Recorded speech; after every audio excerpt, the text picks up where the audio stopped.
She's had plenty of requests during her time here. Yesterday, she wanted hot Cheetos delivered to her room. The need has doubled this year. Over 8,100 kids are getting the toys off this truck. Well, Byron, I am holding a resolution the Mississippi Sheriff's Association filed. Dillard says you should do more than just apply online.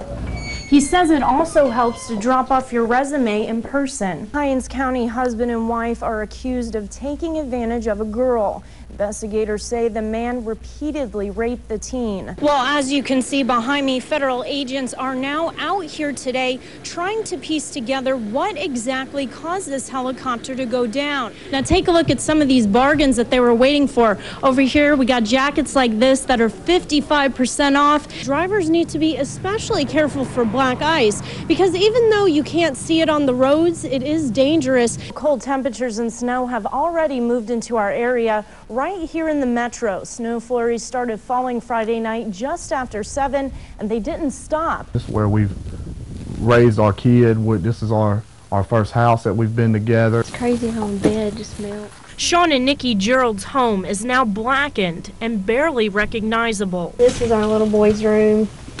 He cried when he saw it. Everything's gone, and our puppy is gone. I was like my 3-year-old's best friend. We told him that the dog is, Santa Claus picked him up and he's helping with him this year. So he's excited his dog is helping Santa Claus. That fell through from right there. They say the fire has burned through their Christmas plans. I was completely done Christmas shopping, and they were hidden from our little boy, and then we had a light wrapped under the tree, and they're all gone. Now the couple is trying to pick up the pieces. We had to keep telling ourselves this is only material things. Yeah. While their home is scorched, this cross is one of the few things that survived. Kind of shows that God's not going to give you more than you can't handle. That's mainly what we keep telling ourselves.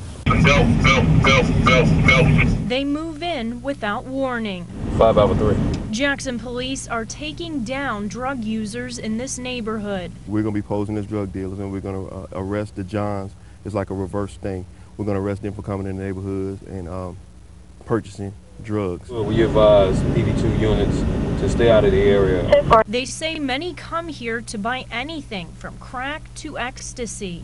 They start getting off work, become very highly active. The man in this Jeep drives around 3 times before he decides to stop. Just went back past. But when he does stop, officers quickly put him in handcuffs. We have several individuals that are from Rankin County, and some of them come to Jackson in order to purchase their drugs. Like this man, who quickly speeds off when officers try to arrest him. But he says they got the wrong idea. So you said you weren't buying drugs? No. What were you doing? I was coming down here to take my car to Bullock. But officers say they did find drugs in his car and the cars of the other 2 suspects.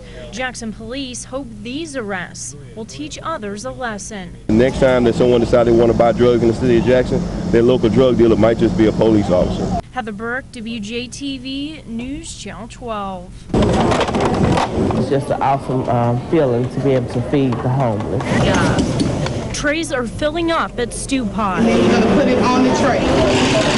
going to do an even soup of corn and put it with the SpaghettiOs, please. Volunteer Services Director Tara Lindsay says she never has a problem finding helping hands. With it being Thanksgiving, a lot of people mostly want to give their time during the holidays. But money is harder to come by, leaving Stew Pot scraping by. Lindsay says donations are down 50%. Sometimes, we just don't know if we're going to have enough money, to pay our bills and so forth. So it, puts us in a position where, we just have to be prayerful and thankful. Amen, amen, amen. Stew Pot is thankful they can give many in need a Thanksgiving. All the volunteers that are going to be here on tomorrow, which will probably be over 100 volunteers here, they're going to be bringing the meal to prepare for Thanksgiving. That makes me feel absolutely great to know that we'll be able to feed a lot of people a Thanksgiving Day dinner that would have normally wouldn't have had a Thanksgiving Day dinner. Heather Burke, WJTV News Channel 12. Expect to find cheaper gas prices than a year ago.